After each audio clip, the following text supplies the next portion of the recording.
Une quarantaine d'humanitaires condamnés à de la prison ferme au Caire. 27 d'entre eux, étrangers pour la plupart, écopent de 5 ans de détention. La grande majorité de ces étrangers, dont 16 Américains, ont été jugés par contumace. Ils avaient quitté le pays après avoir versé une caution de 330 000 $ chacun.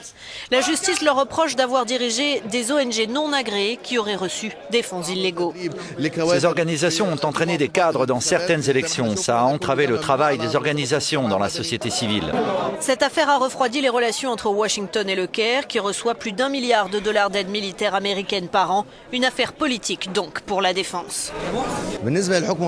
Cette décision est politique mais pas irrévocable. Nous ferons appel. Il y a de plus une grande disparité entre les peines qui vont de 1 à 5 ans de prison. Donc oui, nous irons en cour de cassation.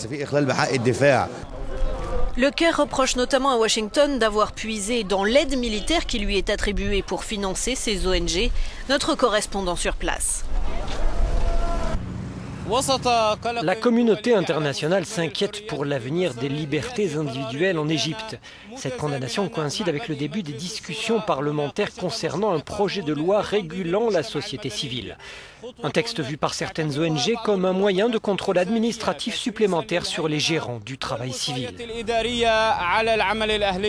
محمد شيخ إبراهيم، يورو نيوز، القاهرة.